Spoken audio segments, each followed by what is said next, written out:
স্বপ্ন দেখে সেই স্বপ্নটা পূরণ করা কিন্তু অনেক কঠিন। আসসালামু আলাইকুম, আমি শামসুন্নাহ হাল্লাকে আবার চলে এলাম আপনাদের মাঝে নতুন আরও একটা ব্লগ নিয়ে।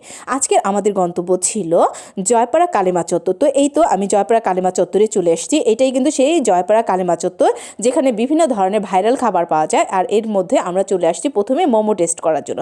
এই মোমোটা আপনি ইচ্ছে করলে বাসায় নিয়ে যেতে পারবেন বা ওখানে বসেও খেতে পারবেন। মোমোটা কিন্তু একদম ভালো ছিল, 100তে আমি 100 নাম্বার দিব।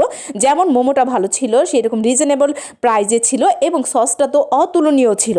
তো এখানে আমি মোমোর রিভিউটা অনেস্ট রিভিউ দিচ্ছি, এটা 100তে 100। তবে আমি যখন এই কাবাবের এখানে আসলাম, তো কাবাবটা টেস্ট করার জন্য আমরা 1 পিস কাবাব নিয়েছিলাম। কাবাবটা আমি যদি অনেস্ট রিভিউ দিই, এই কাবাবে আমি 100তে 50ও দিতে চাই না, কারণ কাবাবটা একদম ভালো ছিল না। ভিতরে একটু কাঁচা কাঁচা ভাব ছিল, সসটা ভালো ছিল, তবে কাবাবটা একদম ভালো ছিল না। আর এখানে আমার বাচ্চাটা খাচ্ছে। বাচ্চা তো ওইভাবে বুঝে না কোনটা কতটা ভালো লাগে খারাপ লাগে, তারপর আমার বাচ্চার কাছেও তেমন ভালো লাগেনি। এরপরে আমরা চলে আসছি এখানে ভাইরাল ঝালমুড়ি ওখানে। তো বিভিন্ন ধরনের ঝালমুড়ি এখানে কিন্তু প্রাইসটা দেওয়া ছিল। তো ঝালমুড়িটা আমরা এখানে মানে অল্প পরিমাণে টেস্ট করার জন্য আমরা 80 টাকার যেই চিকেন দিয়ে যে ঝালমুড়িটা বানানো হয় সেইটাই নিয়েছি। তবে ঝালমুড়ি এখানে আমি ঝালমুড়িকেও 100তে 60-এর বেশি একদম নাম্বার দিব না, কারণ ঝালমুড়িটা আমার কাছে মনে হয় আমরা যে বাসায় বানিয়ে খাই তার চাইতে 1000 গুণ বেশি মজা। এমনকি 10 টাকার যে আমরা কিনে খাই, রাস্তা থেকে কিনে খাই নর্মালি যেই ঝালমুড়িগুলো, সেটাও অনেক মজা, কিন্তু এই ঝালমুড়িটা একদম মজা না। কেন যে এগুলো ভাইরাল হয় আমি একদম বুঝি না। তো যাই হোক, যেহেতু অনেস্ট রিভিউ দিচ্ছি, তো সেভাবে আমি আমার ইচ্ছে মতোই রিভিউ দিচ্ছি। এখানে যখন আমার খাওয়া হয়ে গেছে তারপর আমরা চলে আসছিলাম,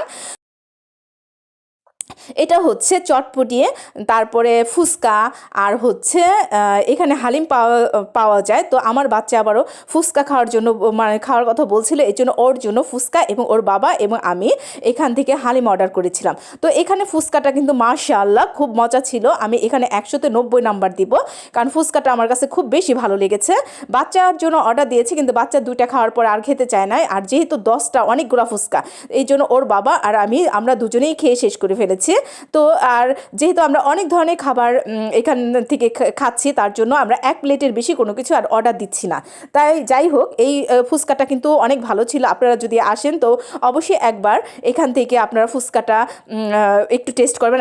আর এটা কিন্তু গার্লস স্কুলের সামনে যেই এইটা দোকানটা, সেটা ছিল। আর এই তো আপনার হালিমটাও ভালো ছিল। আর এখানে আমরা যখন বাসায় চলে আসব, আমি আবার চাইলাম যে আমার বড় ছেলে খুব পছন্দ করে বিরিয়ানি, তো বিরিয়ানিটা নিয়ে যায়।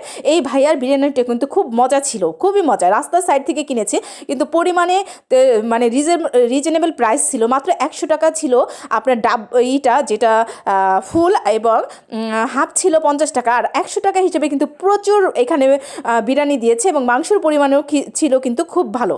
যাই হোক, এখানে আমরা যে ভাববো যে বাইরে থেকে কেনা মানে কি খারাপ, তাই না। আমি আমাদের ওখানে জয়পাড়া থেকে ওয়ালটনের সামনে যে বিরিয়ানির দোকানটা, ওখান থেকে কিনেছিলাম একবার বিরিয়ানি। ওটা ছিল গরুর মাংসের বিরিয়ানি, কিন্তু একদম মজা ছিল না এবং পরিমাণে ছিল খুবই কম। তো ভালো থাকবেন, সুস্থ থাকবেন, আমাদের জন্য দোয়া করবেন। আল্লাহ হাফেজ।